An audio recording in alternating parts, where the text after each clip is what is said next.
കൃപയുടെ വാസസ്ഥലം കൃപാസനം. കൃപയുടെ വാസസ്ഥലം കൃപാസനം.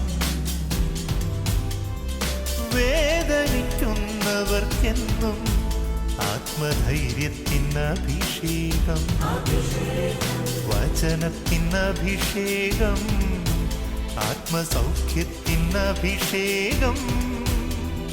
വരുവിൻ നിങ്ങൾ യേശുവിൻ സന്നിധേ,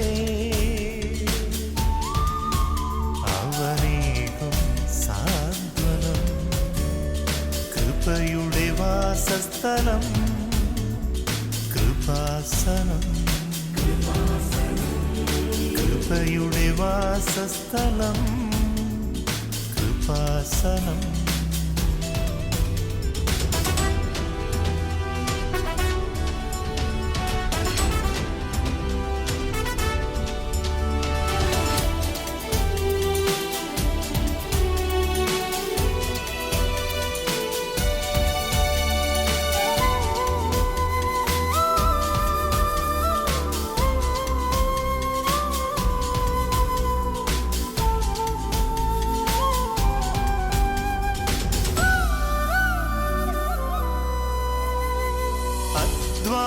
ഭാരത്താലേ തളരുന്ന സോദരേ, സഹനത്തിരമാലയിൽ പതറാതെ മുന്നേറിടാ.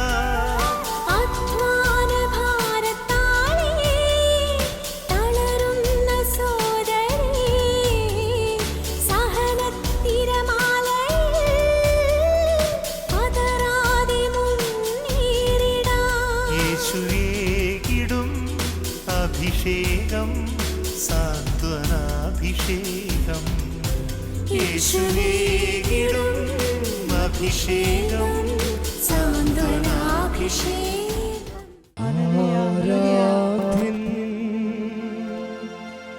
യേശുപരാ,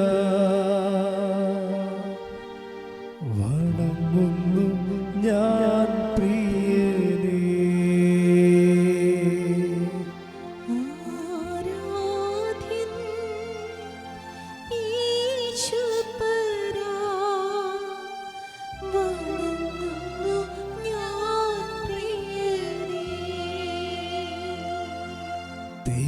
തേജസ്സേയും നിൻ മുഖമെൻ ഹൃദയത്തിനാനന്ദമേ.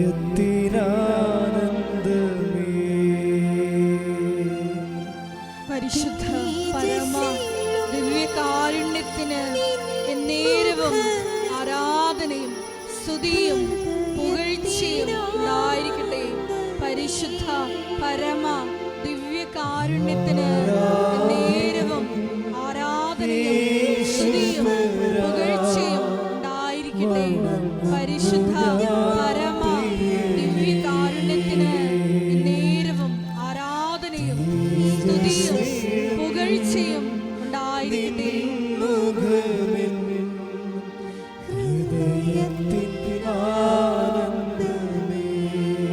സ്തുതിക്കട്ടെ. ഹല്ലേലൂയ ഹല്ലേലൂയ ഹല്ലേലൂയ ഹല്ലേലൂയ യേശുവേ ആരാധന. ഹല്ലേലൂയ. ദിവ്യകാരുണ്യനാഥാ, ഞങ്ങൾ ഓരോരുത്തരെയും വ്യക്തിപരമായി ദിവ്യകാരുണ്യ അൾത്താരയിൽ ഞങ്ങൾ സമർപ്പിച്ച് പ്രാർത്ഥിക്കുന്നു. ഒരിക്കൽ കൂടി ബഹുമാനപ്പെട്ട ജോസഫ് അച്ഛനെ പ്രത്യേകമായി സമർപ്പിച്ച് പ്രാർത്ഥിക്കുന്നു. ഞങ്ങൾക്ക് ആവശ്യമായ വചനങ്ങൾ അച്ഛനോടെ പ്രദാനം ചെയ്യണമേ എന്ന് പ്രാർത്ഥിക്കുന്നു. ധ്യാനത്തിന്റെ എല്ലാ ഭൗതിക സാഹചര്യങ്ങളെയും പ്രത്യേകമായി സമർപ്പിച്ച് പ്രാർത്ഥിക്കുന്നു. കരുണയായിരിക്കണമേ. എല്ലാ മേഖലകളിലും ശക്തി പ്രകടമാക്കണമേ. ഞങ്ങളെല്ലാവരിലും നിന്റെ അഭിഷേകം നിറയ്ക്കണമേ. Hallelujah hallelujah. മഹത്വം മഹത്വം. ആരാധന ആരാധന. Hallelujah hallelujah. പരിശുദ്ധ പരമ ദിവ്യകാരുണ്യത്തിന് ആരാധനയും സ്തുതിയും പുകഴ്ചയും ഉണ്ടായിരിക്കട്ടെ. പരിശുദ്ധ പരമ ദിവ്യകാരുണ്യത്തിന് ആരാധനയും സ്തുതിയും പുകഴ്ചയും ഉണ്ടായിരിക്കട്ടെ. പരിശുദ്ധ പരമ ദിവ്യകാരുണ്യത്തിന് ആരാധനയും സ്തുതിയും പുകഴ്ചയും ഉണ്ടായിരിക്കട്ടെ. പ്രിയമുള്ളവരെ, ഇക്കാലത്ത് ഏറ്റവും കൂടുതൽ ബൈബിൾ ശാസ്ത്രപരമായി മനസ്സിലാക്കിയാൽ നമ്മൾ അഭൂതപൂർവമായി രക്ഷപ്പെടുന്ന ഒരു ആധ്യാത്മിക പദ്ധതിയാണ് ഉടമ്പടി എന്ന് പറയുന്നത്. നമ്മളിവിടെ അനുവർത്തിക്കുന്ന ഉടമ്പടി മരിയൻ ഉടമ്പടിയാണ്. എൻ്റെ പ്രയോക്താവ് പരിശുദ്ധ അമ്മയാണ്. നിങ്ങളിത് എക്സിക്യൂട്ട് ചെയ്യുമ്പോൾ, ഇത് പ്രയോഗത്തിൽ വരുത്തുമ്പോൾ, അമ്മ മാതാവിൻ്റെ ആധ്യാത്മികതയുടെ അസ്ഥിവാരങ്ങൾ, അതിൻ്റെ ആധ്യാത്മിക ഫ്ലോ, അരൂപിയുടെ ഫ്ലോ, അത് നേച്ചർ ഓഫ് ദി ഫ്ലോ, അരൂപിയുടെ പ്രവാഹത്തിൻ്റെ ഒരു പ്രകൃതി വളരെ ശാസ്ത്രീയമായി മനസ്സിലാക്കിയാൽ നിങ്ങൾക്ക് ഉടമ്പടിയിൽ ഒത്തിരിയേറെ മുന്നോട്ട് പോകാൻ പറ്റും. ഫസ്റ്റ് എനിക്ക് ഇന്ന് നിങ്ങളോട് പറയാനുള്ളത്, ഇപ്പോഴേ ഈ സെക്കൻഡിൽ കർത്താവ് എന്നോട് പറഞ്ഞതാണ്. ഇന്ന് വെളുപ്പിനെ മുതൽ ഈശോ ഒത്തിരിയേറെ വിഷയങ്ങൾ സംസാരിക്കുന്നുണ്ട്. ഞാൻ വളരെ സൈലൻ്റ് ആയിരുന്നു അതെല്ലാം കേൾക്കാൻ വേണ്ടി. കാര്യം പ്രാർത്ഥനാ ദിവസവും അങ്ങനെയാണ്, വെളുപ്പിനെ മുതലേ സംസാരിക്കാൻ തുടങ്ങും. ഇപ്പോൾ ഈശോ ജസ്റ്റ് ഈ സെക്കൻഡിൽ ഞാനിത് പറയുമ്പോൾ നിങ്ങൾ ശ്രദ്ധിക്കണം. ഞാൻ രണ്ടാൾക്കാരുടെ നടുക്കാൻ നിൽക്കുന്നത്, ഒന്ന് ജീവിക്കുന്ന കർത്താവിൻ്റെ മുമ്പിലും രണ്ടാമത് മാതാവ് പ്രത്യക്ഷപ്പെട്ട അമ്മ മാതാവിൻ്റെ വെർച്വൽ പ്രസൻസ് ഉള്ള ഒരു സ്ഥലത്ത് ആണ് നിൽക്കുന്നത്. ആത്മാവും ശരീരവും മനസ്സും ബുദ്ധിയും ബോധവും സ്വയം നിർണായകമായ അവകാശങ്ങളും ഒക്കെ ഉള്ള ഒരാൾക്കാരാണ് നമ്മൾ. റോബോട്ടിന് അതില്ലല്ലോ, നമ്മളെല്ലാം റെക്കോർഡ് ചെയ്ത് വെച്ചിരിക്കുകയല്ലേ, എല്ലാം പ്രോഗ്രാംഡാണ്. വിശ്വാസി ഒരു പ്രോഗ്രാംഡ് അല്ല, പക്ഷേ you are praying as if it is programmed as A robot. അതാണ് സംഭവിക്കുന്നത്. നിങ്ങൾ പ്രാർത്ഥിക്കുന്നത് ഒരു പ്രോഗ്രാംഡ് ചെയ്ത റോബോട്ടിനെ പോലെയാണ്. ഇക്കാര്യം അത് നന്മ നിറഞ്ഞ മറിയത്തിനൊക്കെ വരുന്ന ദുരന്തം അതാ. നന്മ നിറഞ്ഞ മറിയമൊക്കെ പ്രാർത്ഥിക്കുമ്പോഴേ പെട്ടെന്ന് പരിശുദ്ധ മറിയം തമ്പുരാൻ്റെ അമ്മ എന്ന് പറഞ്ഞ് പ്രാർത്ഥിക്കത്തില്ലേ, ഇറ്റ് ഈസ് പ്രോഗ്രാംഡ്. മറിച്ച് ഓരോ പ്രാർത്ഥനയുടെയും ഓണർഷിപ്പ് അപ്പോഴപ്പോൾ നിങ്ങൾ സൈൻ ചെയ്ത് പോരണം. Signing prayer. നിങ്ങളൊരു പ്രാർത്ഥന നിങ്ങളുടെ ഉള്ളിൽ നിന്ന് പുറത്തേക്ക് വന്നാൽ നിങ്ങൾ അറിയണം ഞാൻ പ്രാർത്ഥിക്കുകയാണ്. പിന്നെ എന്താണ് പ്രാർത്ഥിക്കണമെന്ന് കൂടി അറിയണം. പിന്നെ ആരോടാണ് പ്രാർത്ഥിക്കണമെന്ന് അറിയണം. അപ്പോൾ അഭിഷേകം ഉണ്ടാവും. കൈനെഞ്ചത്ത് വെച്ച് പ്രാർത്ഥിക്കുക. കർത്താവായ ദൈവമേ, ഈ ആരാധന ധ്യാന നിമിഷം ഞങ്ങൾ എവിടെയായിരിക്കുന്നു, ആരോട് പ്രാർത്ഥിക്കുന്നു, എന്ത് പ്രാർത്ഥിക്കുന്നു, പ്രാർത്ഥിക്കുമ്പോൾ എന്ത് സംഭവിക്കുന്നു, അതിനെക്കുറിച്ച് ആഴമായ അവബോധം ഉണ്ടാകണമേ. എൻ്റെ അന്തരംഗത്തെ ആത്മാവിൽ അഭിഷേകം ചെയ്യണമേ. എൻ്റെ അന്തരംഗത്തെ ഈ നിമിഷം ആത്മാവിൽ അഭിഷേകം ചെയ്യണമേ. പരിശുദ്ധമേ, ദൈവമാതാവേ, ഞങ്ങൾക്ക് എല്ലാവർക്കും വേണ്ടി ഓൺലൈനിലെ ഈ ആഴ്ചയിലെ ധ്യാനം കൂടുന്ന എല്ലാവരെയും ഇപ്പോൾ അഭിഷേകം ചെയ്യണം. വിശ്വാസം വളരട്ടെ, പ്രത്യാശ വളരട്ടെ, ആത്മാവിൽ നിറയട്ടെ, ശ്രദ്ധിക്കട്ടെ.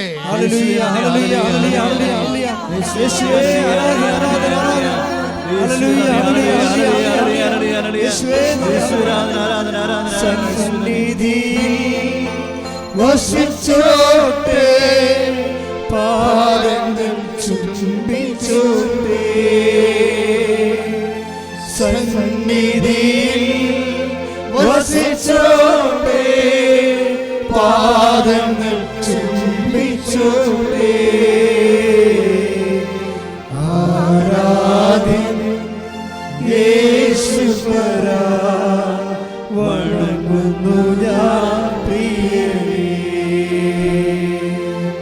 തേജസ്സേഴും നിൻമുഖമിൻ ഹൃദയത്തിനാനന്ദമേ. കൈ നെഞ്ചത്ത് വെച്ചുകൊണ്ട് പറയുക. തേജസ്സേഴും നിൻമുഖമിൻ ഹൃദയത്തിനാനന്ദമേ. തേജസ്സോടെ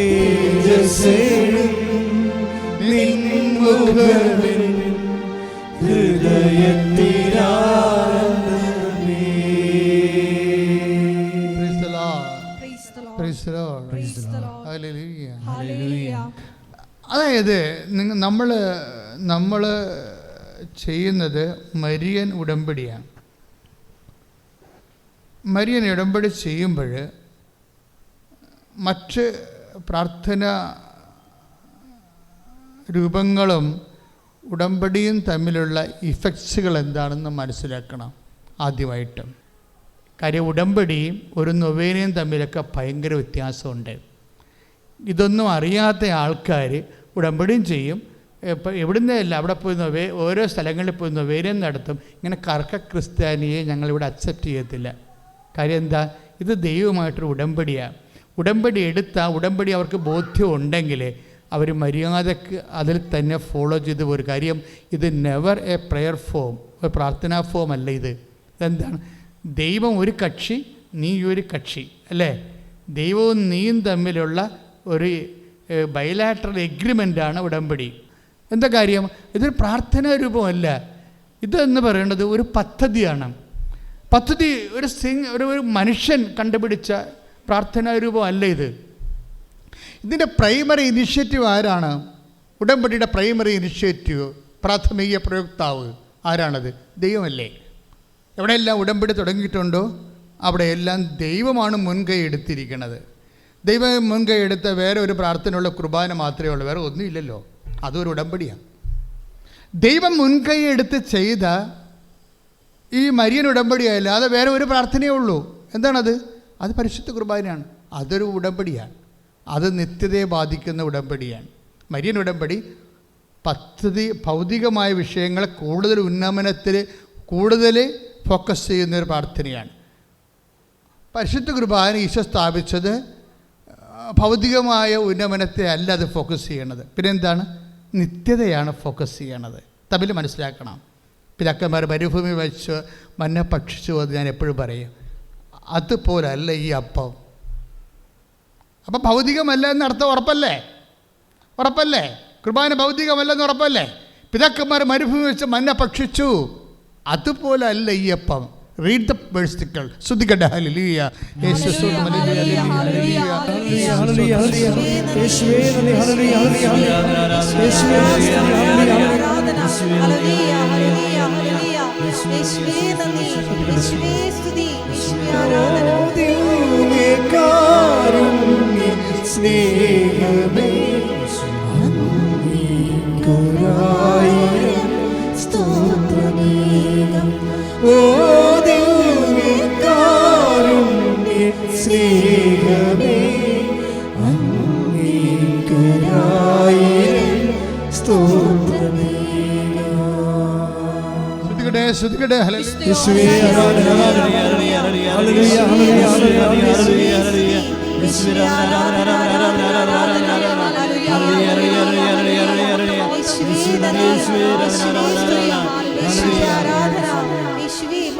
പരിശുദ്ധാത്മാവ് ഈ ഓൺലൈനിൽ തന്ന വാക്കായത് കൊണ്ടാണ് എനിക്ക് വാക്ക് കിട്ടാഞ്ഞത്.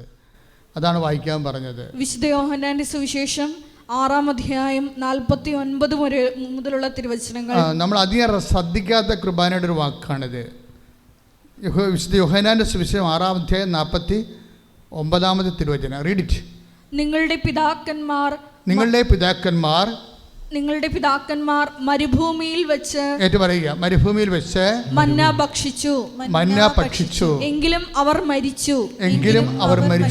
ഇതാകട്ടെ മനുഷ്യൻ ഭക്ഷിക്കുന്നതിനു വേണ്ടി സ്വർഗത്തിൽ നിന്നിറങ്ങിയ അപ്പമാണ്. ഇത് ഭക്ഷിക്കുന്നവൻ മരിക്കുകയില്ല. സ്വർഗത്തിൽ നിന്നിറങ്ങിയ ജീവനുള്ള അപ്പം ഞാനാണ്. ആരെങ്കിലും അതായത് എന്താ വിഷയം വെച്ച് കഴിഞ്ഞാൽ പരിശുദ്ധ കുർബാനയെ നമ്മൾ IELTS പാസ്സാക്കാനും വസ്തു വയ്ക്കാനും ഒക്കെ ദുർവിനിയോഗം ചെയ്യരുതെന്ന സൂചനയാണ്. അത് നടക്കത്തില്ല എന്നല്ല. എന്താ പ്രശ്നം വെച്ച് കഴിഞ്ഞാൽ നിങ്ങൾ അതിനെ റഷ് ചെയ്യുമ്പോൾ കുർബാനയെ അനുദിന ജീവിതത്തിന് വേണ്ടി മാത്രം കുർബാനയെ റഷ് ചെയ്യുമ്പോൾ ഉണ്ടാകുന്നൊരു കുഴപ്പം, കുർബാനയുടെ ultimate aim you will miss it. കുർബാനയുടെ ഉദ്ദേശം എന്താണ്? നിത്യതയാണ്. ഇപ്പം അത് ഉടമ്പടിയാണ്. ഉടമ്പടി എപ്പോഴും വരണത് 2 കാര്യങ്ങൾക്ക് വേണ്ടിയാണ് ഉടമ്പടി നമ്മൾ ചെയ്യണത്. ഉടമ്പടി എന്ന് പറയുന്നത് എന്താ? കഴിഞ്ഞ ദിവസങ്ങളിലെ ഷിക്കാഗോയിൽ നിന്ന്, ഇപ്പോൾ ആലപ്പുഴക്കാരതിയാണ്, അവർ ഷിക്കാഗോയിൽ നേഴ്സാണ്, മഞ്ജു ഫ്രാങ്ക്ലിൻ. അവർ പറയണത് ഉടമ്പടി എൻ്റെ ജീവിത രീതിയാണെന്ന്. ഞാൻ ആകപ്പാട് ശരിക്കും ഞെട്ടിപ്പോയി. എല്ലാവരും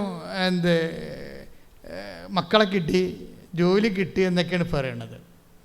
മക്കളെ കിട്ടി, ജോലി കിട്ടി, കടങ്ങൾ മാറി. കഴിഞ്ഞ ദിവസങ്ങളൊരു ചേച്ചി ഒരു സാക്ഷ്യം പറഞ്ഞത്, മേരി പാല, അവർക്ക് 3 കോടി രൂപ കടവാണ്. 3 കോടി രൂപ കടവാണ്. അപ്പോൾ എന്ത് ചെയ്യണമെന്ന് അവർക്കൊരു പിടിയില്ല. ഉടമ്പടി പുതുക്കി കഴിഞ്ഞ് ഇപ്പോഴേ എമർജൻസി കേസെല്ലാം എടുക്കുന്നുണ്ടല്ലോ.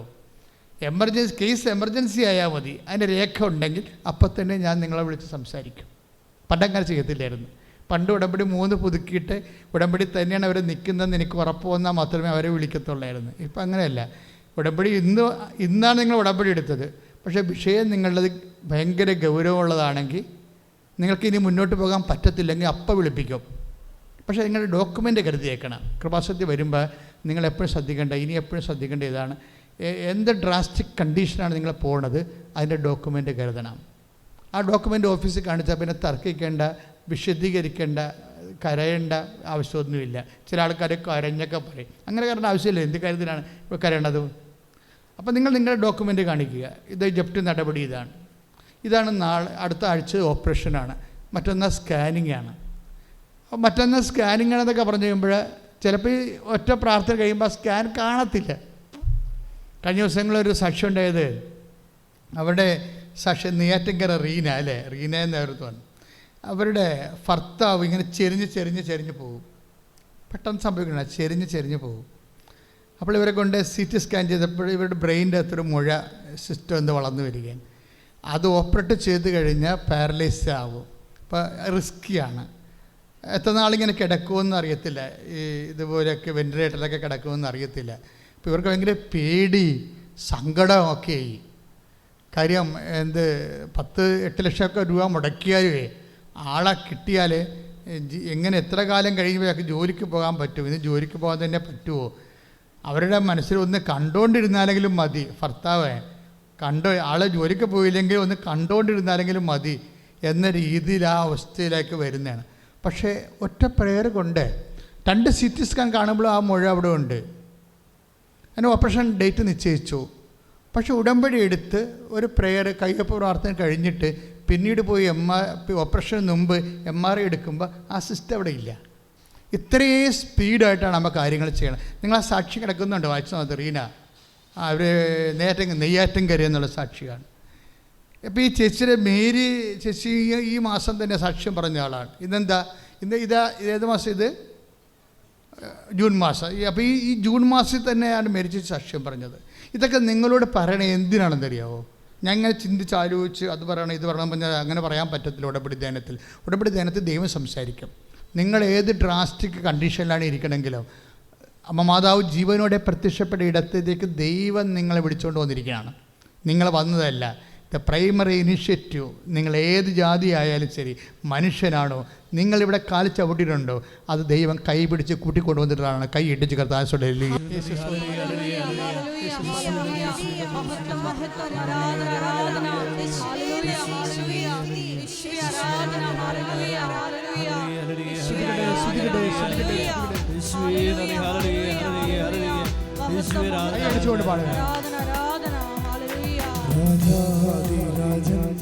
മഹിമയോടെ വാനമേഘത്തിൽ എഴുന്നള്ളാ രാജാധിരാജൻ.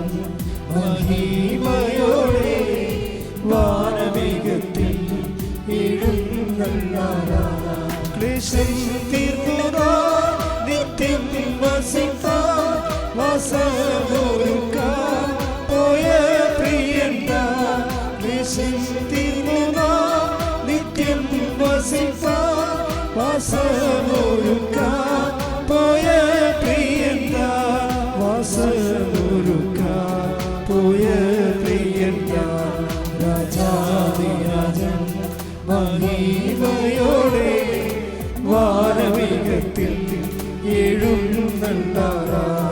രാജാധിരാജൻ മഹിമയോടെ വാനമേഘത്തിൽ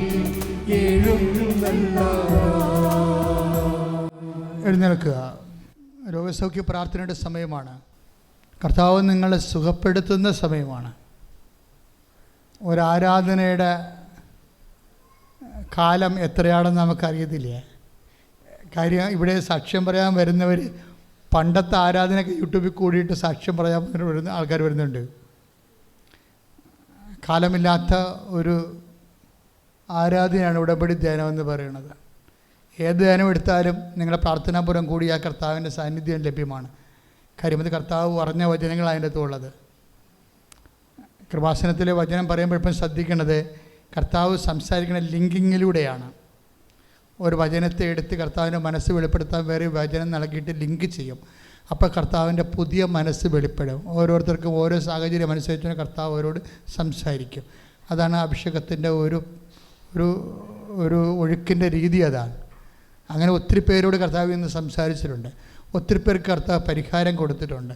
ഒത്തിരി പേർക്ക് കർത്താവ് പ്രതീക്ഷ കൊടുത്തിട്ടുണ്ട്. ഒത്തിരി പേര് വാഗ്ദാനങ്ങൾ നിറവേറ്റുമെന്ന് കർത്താവ് ഉറപ്പ് കൊടുത്തിട്ടുണ്ട്. കൈ ഇടിച്ച് കർത്താവിന് സ്തുതി ചെയ്യും.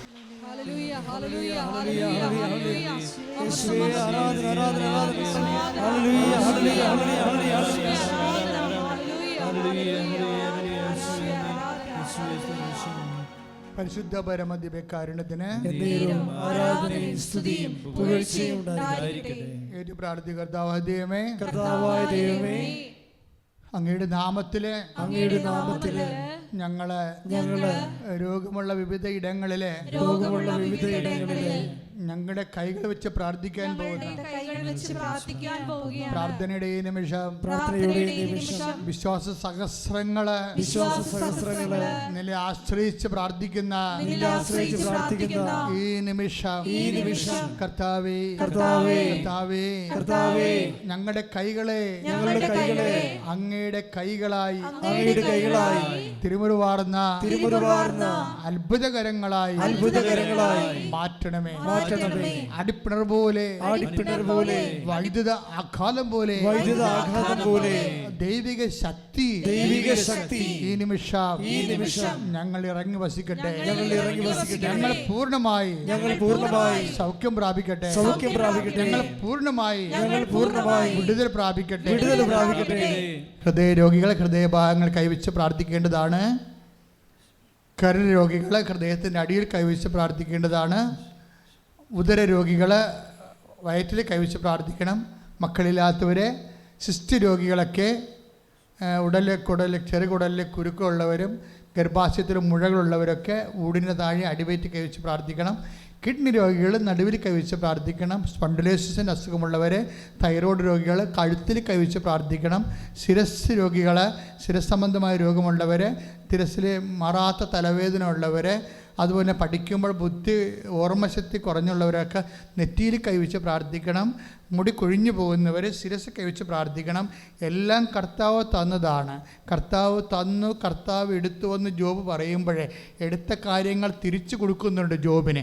നിനക്കും തിരിച്ചു തരുമെന്നാണ് കർത്താവ് പറയുന്നത്. ശ്രദ്ധിക്കട്ടെ.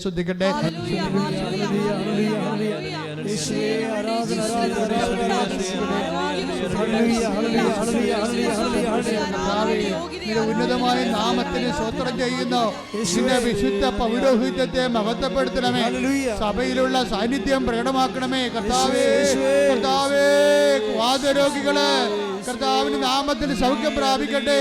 കർത്താവേ കണ്ണിന് കാഴ്ചക്കുറവുള്ളവര്, ചെവിക്ക് കേൾവിക്കുറവുള്ളവര്, വായുനാറ്റമുള്ളവര്, പല്ല് കൊഴിയുന്നവര്, പല്ലിന് വേദന ഉള്ളവര്, തൈറോയ്ഡ് രോഗികള്, ക്യാൻസർ രോഗികള്, ത്വക്ക് രോഗികള്, കർത്താവ് ഞരമ്പുകൾക്ക് ബ്ലോക്കുള്ളവര്, ഞരമ്പുകളുടെ സിസ്റ്റ് വളരുന്നവര്, ഹൃദയ രോഗികള്, കരൾ രോഗികള്, പാങ്ക്രിയാസിന്റെ രോഗമുള്ളവര്, നടുവേദനക്കാര്, അസുഖമുള്ളവര്, കിഡ്നി രോഗികള്, യേശുവിന്റെ നാമത്തില് പെരിക്കോസ് രോഗികള്, വിസർപ്പ രോഗികള്, ഉള്ളംകാലം മുതല് ഉച്ചവരെ കർത്താവിന്റെ രക്തം നിറയട്ടെ. ഉള്ളക്കാലം മുതല് ഉച്ചവരെ കർത്താവിന്റെ രക്തം നിറയട്ടെ. സ്രാവരോഗികള്, ലൈംഗിക ശേഷിയില്ലാത്തവര്, സ്രാവരോഗികള്, ലൈംഗിക ശേഷിയില്ലാത്തവര്, പരീക്ഷ മാറാത്തവര്, രക്തസ്രാവരോഗികള് യേശുവിന്റെ നാമത്തില് സൗഖ്യമാകട്ടെ. ഉറക്കമില്ലാത്തവര് യേശുവിന്റെ നാമത്തില് സൗഖ്യമാകട്ടെ. രോഗികള്, ഡിപ്രഷനുള്ളവര്, പിസ്റ്റീരിയ രോഗികള്, പൈശാചിക ബാധയുള്ളവര് യേശുവിന്റെ നാമത്തില് സൗഖ്യം പ്രാപിക്കട്ടെ. രോഗികള്, ക്രിയാവേദികള് യേശുവിന്റെ നാമത്തില് സൗഖ്യം പ്രാപിക്കട്ടെ. ശ്രദ്ധിക്കട്ടെ. സദയം തുടേണേ സുഖമായി എൻ്റെ ഉള്ളം അരികിൽ വരേണേ സദയം തുടേണേ സുഖമായി എൻ്റെ ഉള്ളം. ഒരുമിച്ച് പാടുക. അരികിൽ നീ വരുമ്പോൾ അരികിൽ വരേണേ സദയം തുടേണേ സുഖമായി എൻ്റെ ഉള്ളം. ഇപ്പോൾ ആശീർവാദം സ്വീകരിക്കുക.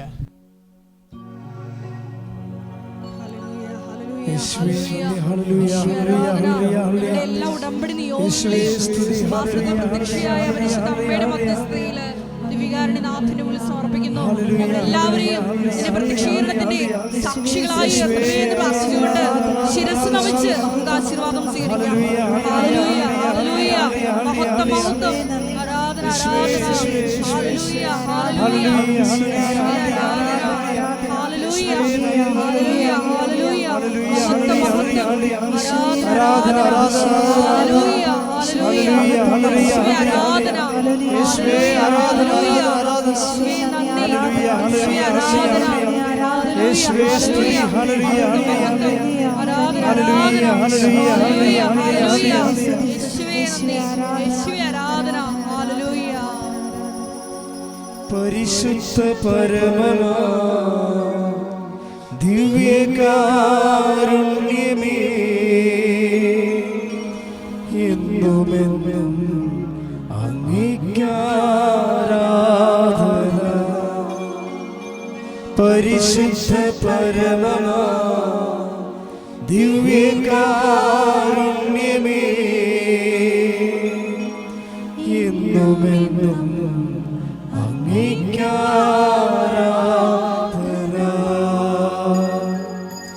പരിശുദ്ധ പരമമാ ദിവ്യകാരുണ്യമേ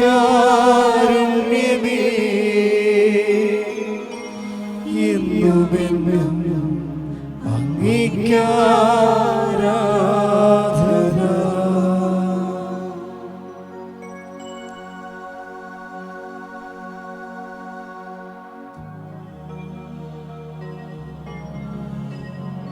ആവേ ആവേ